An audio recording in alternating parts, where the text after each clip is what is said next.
year. I'm David. I'm one of the final year medical students on last day of medicine. So the patient for today is a 45-year-old gentleman who works as a civil servant, and the story goes back to May 2016, when he was found to have ventricular hypertrophy on an echo. So 45-year-old civil servant, male civil servant with ventricular hypertrophy. So we're going to go back to Menti. What at this stage, without any other details, is the most likely cause? So we'll give some time to vote. Okay, so I can see the votes. I'm going to wait for some votes to come in. So you should all have these options on your phone, okay? And do you want to go back to history, David, so that they can see the history? Because they can see those options on there. Oh, that's all. Ventricular hypertrophy. Okay. It's not no prizes for the getting correct answers. Yes, I will put the Menti link back in onto the chat. It's 59583122. But let me just type that into the chat again.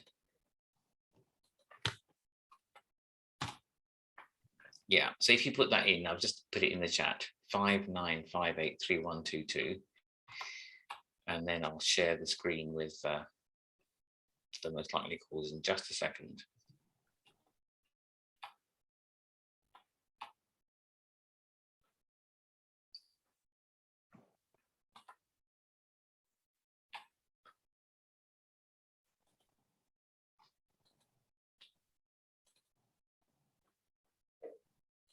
Okay, so we've got 6 votes, David, for hypertension and 1 for hokum. Okay, yeah. Okay, that's. Do you want to share? Okay, so he did have concurrent hypertension. We'll see if that, as we go along, if that is it was the causative or an associated factor. And this was controlled with ramipril and standard blood pressure medications. Then, so fast forward now a few years, in January 2020, he started having headaches. And so we've got ventricular hypertrophy, hypertension, and now headaches. Does that change anything in your, so same option, same question as before, does this change anything?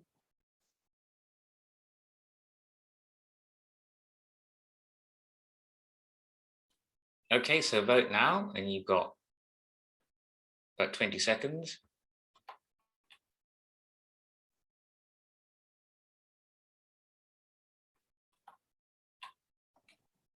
Okay, let me show you what you put.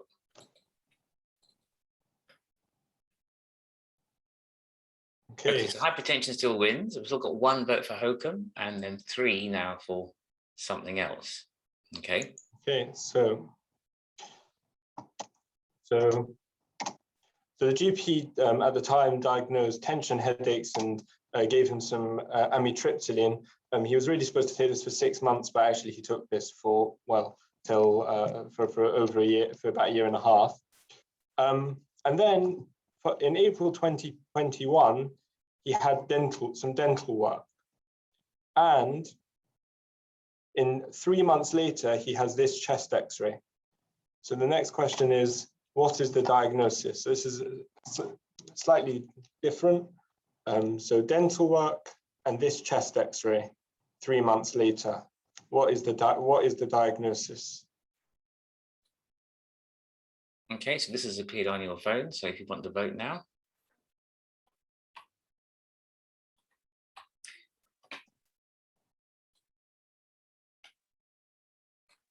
Just for those who've just joined, I'll put the Menti code back in, because if you've just joined, you won't have the old one. So I'll put it there. Okay, let's see what the votes are.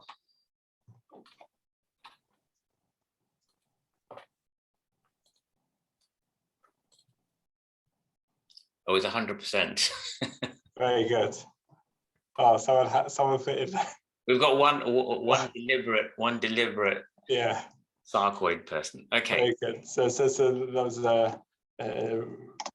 Okay, so yes, indeed, this is infective. So he was indeed diagnosed with infective endocarditis in May 2021. He was treated for about 4 weeks at his local hospital, but he was unresponsive. So he was transferred to a tertiary centre for a mitral valve replacement, which is what this chest X-ray shows. So just for clarity, here are our sternotomy wires. So if you ever see these are sternotomy wires commonly seen in patients who have had, let's say, a cabbage. And then here, where my cursor is the metallic mitral valve.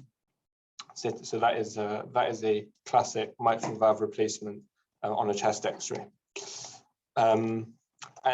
Additionally, he was currently being worked up for HOCM. So to summarize, we have left ventricular hypertrophy and hypertension in 2016. We have headaches from 2020 onwards, and we have infective endocarditis and HOCM recently in May 2021. And just remind us how old he is. And he's 44. Okay, so young. They were going back. So he would, at the time when he started having his hypertension and and the hypertrophy, he would have been in his late 30s. Okay. Now, prior to his surgery for the valve, because he had been complaining of headaches, although this was a year and a half later, but they decided to do a CT head and abdomen, and this is this is a slice from his CT head. Now, just to compare, so on the right here we have the patient's CT head, and on the left we have, courtesy of Radiopedia, a normal CT head at a similar, it's not exactly the same slice, but a similar position. And you can see here that, so here is where the pituitary normally sits, a normal size pituitary. And you can see that in this case, there is this large, grossly enlarged pituitary, potentially even eroding into the bone. So subsequently, he had a whole body MRI, and this finding was confirmed. So we have a large macroadenoma of the pituitary.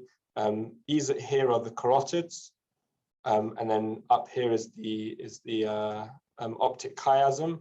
So he didn't actually, on examination yesterday, he didn't have any obvious visual field defects, and he hasn't been complaining of any vision loss. It's hard to tell, but it's definitely approaching the chiasm, and it's invading in between the carotids here. So they found, so this was their finding. So now the question is, what should we do? So now, if we're going to, before we give, one of the treatment for a lot of adenomas is surgery, pituitary surgery, transsphenoidal approach, and remove the pituitary.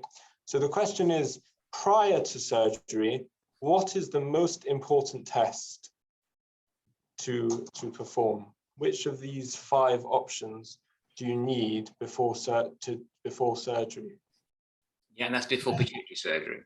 Yeah, so before that scan just before he had his heart done.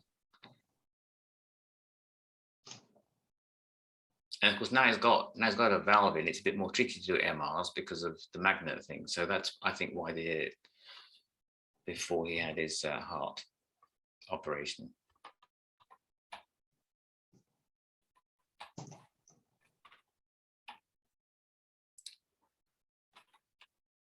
Okay, so let's see if some votes are coming. They have.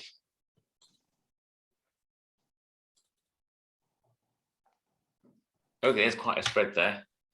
So 9 AM cortisol, because that's the time we normally do cortisols. An insulin tolerance test or a synaptin test are both dynamic tests to see how much reserve you have. Prolactin is an interesting thought, and no one wants to do the FSH. Does anyone want to unmute and justify their thoughts?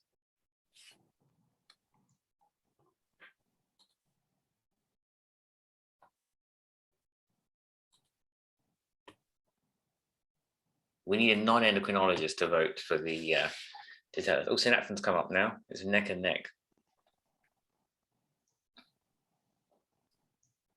No?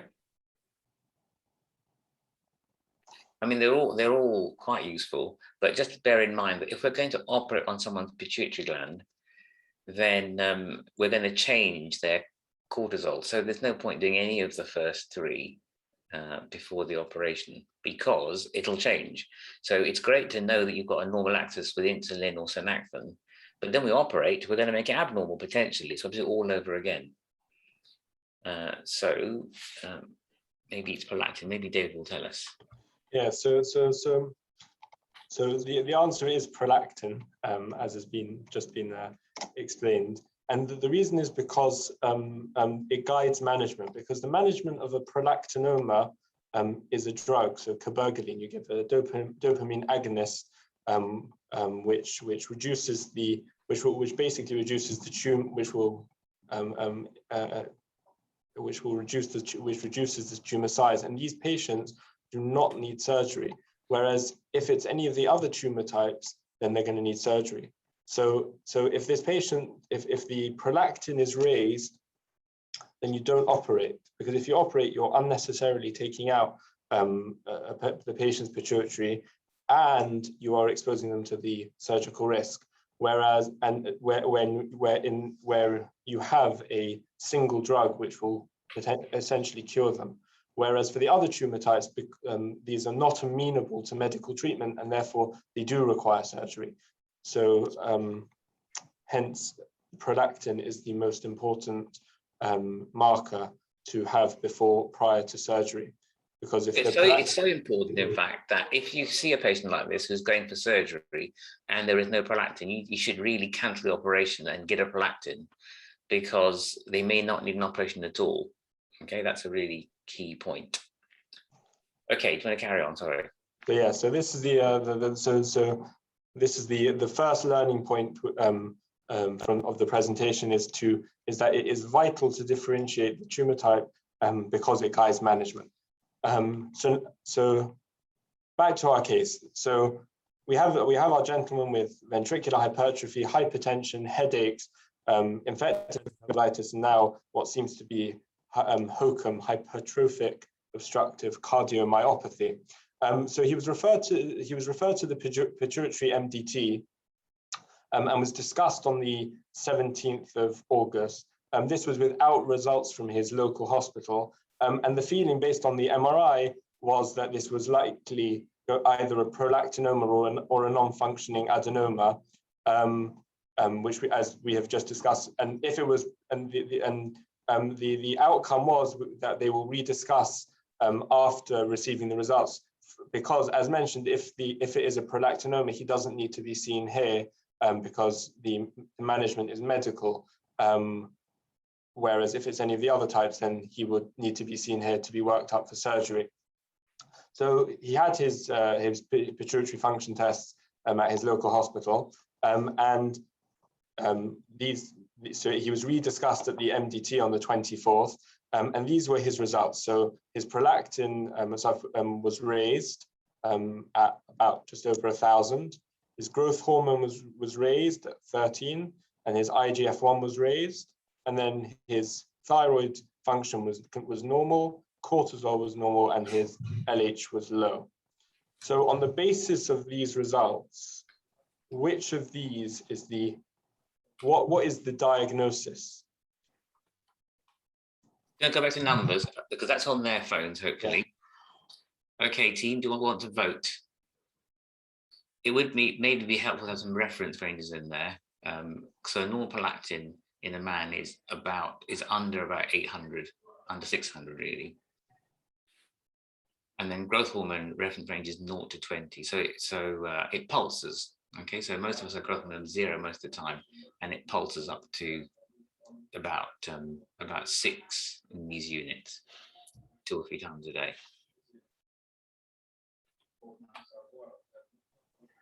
Oh, hang on, I've got an error here. Right, sorry, you can vote now. Sorry, guys, there was a block on the system.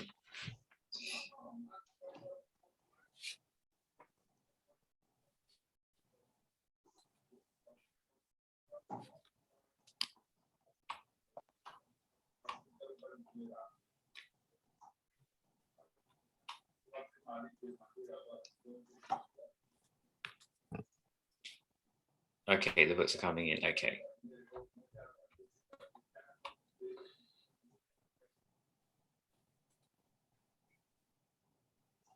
So let's just see what people have put.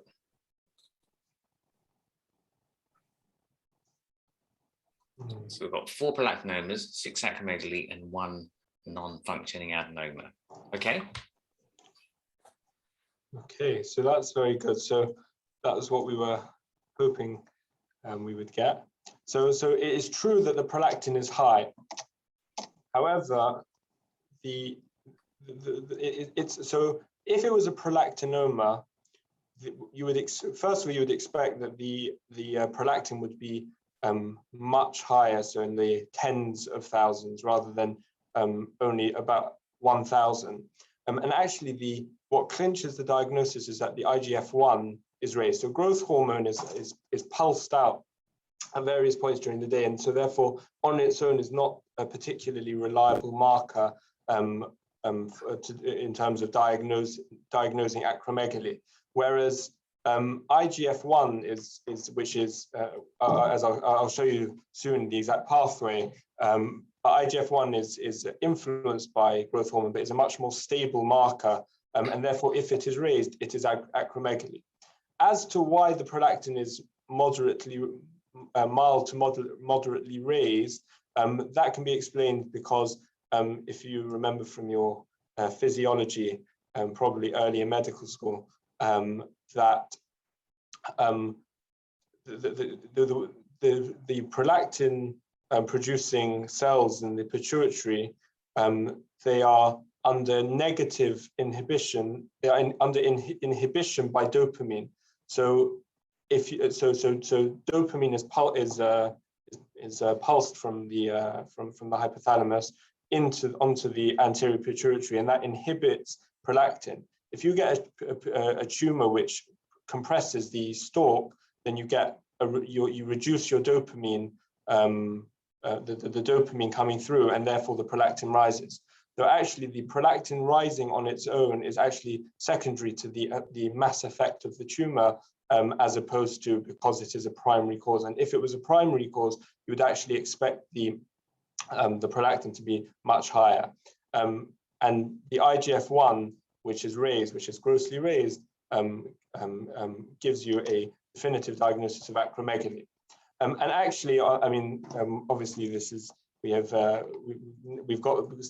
some more information from the patient that actually over the last 10 years, in retrospect, he's noticed that he's had enlarging of his hands, so his rings have got tighter, his feet have got wider, so he used to be a regular fit for his shoe. Now he needed wide fit, and now even the wide fitting shoes don't fit him. He's got prognathism, which is low enlargement of the lower jaw, and causing it to protrude. He's got thickening of the lower lips, and what he describes as trigger finger, which prevents him from writing. And all these things, he said that he never really thought too much about it. Now in retrospect, he realizes that all these things were as a result of the acromegaly. But as things were happening, no one really commented to him about his change in appearance. He never really thought too much about the fact that his shoe sizes were getting bigger. And really, he's had this very long course where it could have been picked up, but actually it's only been recently picked up. So that's the case history. So now I'm just going to spend a few minutes talking about diagnosis and management of acromegaly. So acromegaly, a pituitary adenoma which secretes growth hormone, and this is so in order to understand the diagnostics, it's important to understand this pathway. So growth hormone is pulsed from the pituitary and exerts its metabolic effects, which are related to growth and development. So it has multiple effects with regards to gluconeogenesis, lipolysis, driving the amino acid production, and it has that effect directly. However, it also has an effect indirectly, because by acting by increasing IGF-1, upregulating IGF-1, which is produced by the liver, and IGF-1 also has metabolic effects to do with growth and development. So, as I mentioned, growth hormone is released in a pulsatile fashion from the pituitary, and therefore, using a single growth hormone does not provide a lot of diagnostic accuracy. However, the IGF-1 is a much more stable marker and is therefore used in the diagnosis. So the way that we diagnose acromegaly is through the raised IGF-1, and also through failure to suppress with an oral glucose tolerance test. And the way this works is that you give the patient a glucose load. So you measure their growth hormone at time 0. You give them an oral glucose load, and a high level of glucose should, in a physiological state, suppress growth hormone production. And you measure the growth hormone at 30, 60, 90, and 120 minutes. So for 2 hours, every half an hour for 2 hours. And you see if the growth hormone suppresses. If it suppresses, then this is unlikely, and this is not acromegaly. But if it fails to suppress, then this is acromegaly. And obviously, you need this in the context of a pituitary adenoma, which is diagnosed on an MRI head. So that is how you make the clinical, the diagnosis. That is how you make a diagnosis of acromegaly. The complications are multiple. So obviously, you get the widening of the hands, the enlargement of the feet, the prognathism. But in terms of medical things that cause medical complications, so they get diabetes because they produce a lot they produce more insulin, and therefore they become resistant. They can get acromegalic cardiomyopathy, which is similar to HOCM, because of which for everything's through a number of mechanisms, but simply through the effect of the growth hormone on the myocardium, causing it to hypertrophy, and then eventually will cause an obstructive picture. They can get hypertension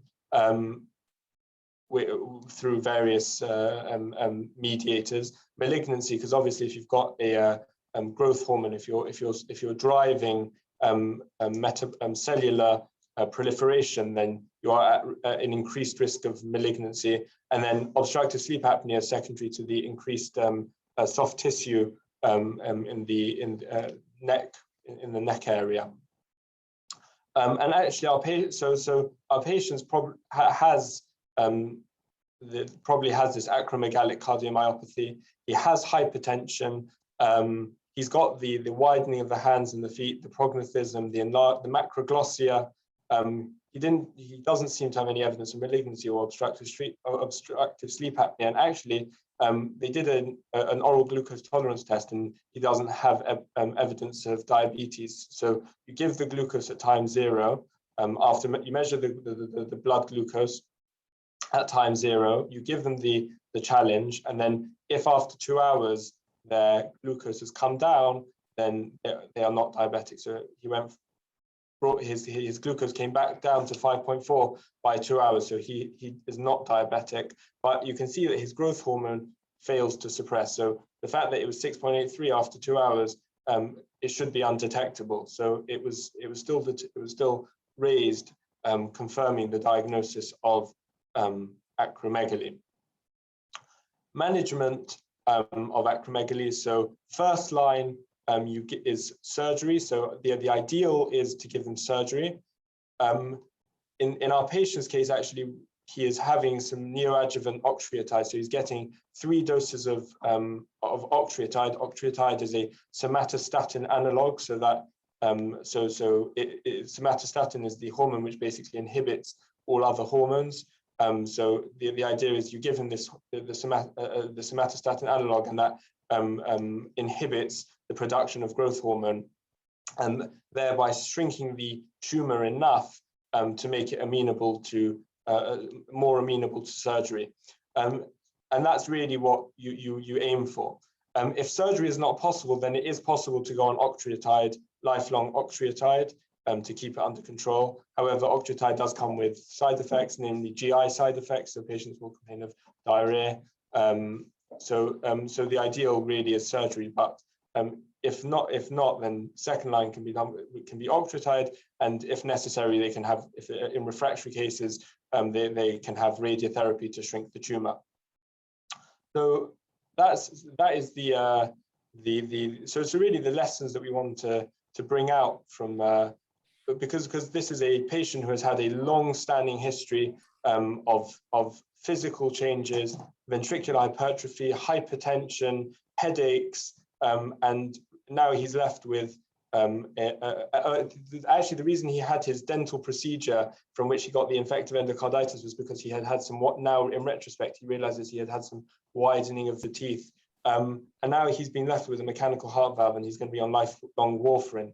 So really, if we can have this in the back of our minds, obviously it's an uncommon condition, but if we can have this in the back of our minds for those youngish patients who have maybe slightly atypical, unexpected symptoms, then we can prevent the long-term sequelae of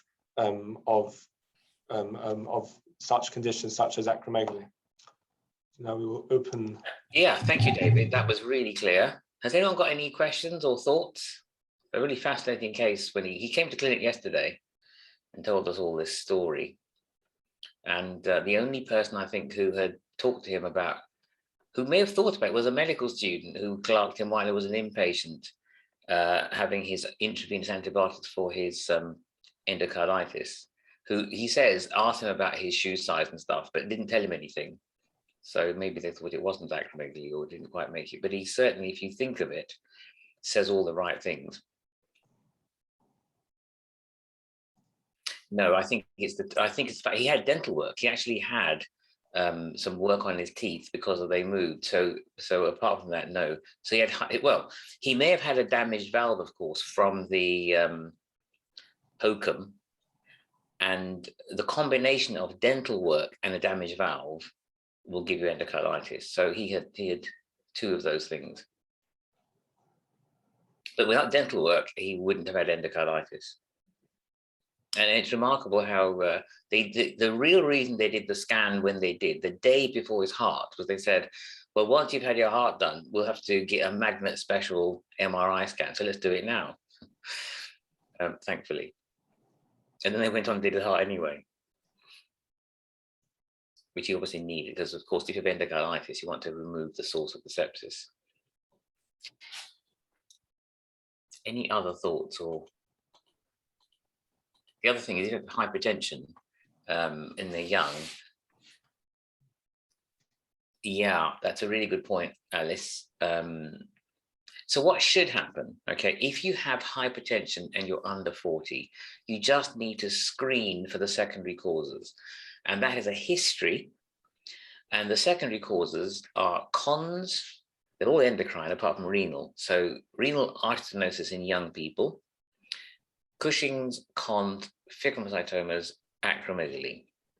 And Cushing's and acromegaly, there's no test you need to, you just ask the right questions. And I mean, he has a prognostic jaw. When you ask him the right question, he says that his bite has definitely changed.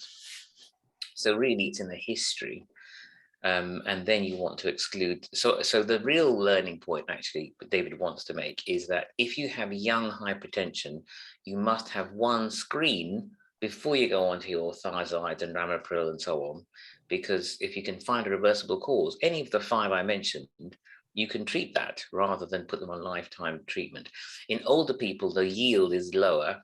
And so once you get to over 55, then the chance of finding something like this are much, much lower.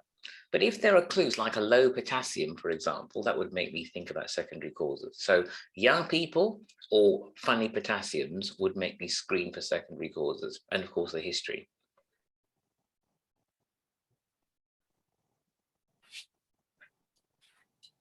And thank you all for using Menti. That worked quite well in the end. Yeah, that was the end.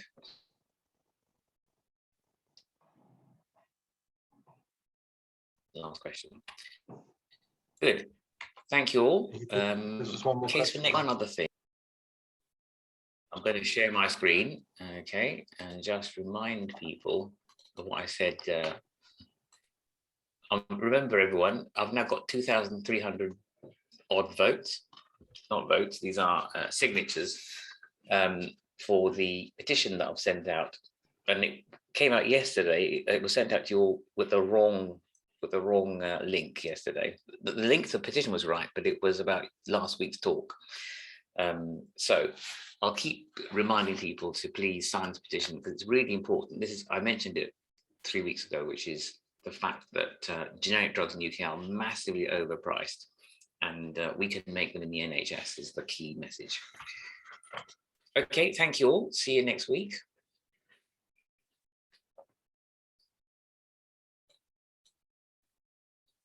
And thank you, David. Really, really well presented. I'll put a recording of that on YouTube at some point.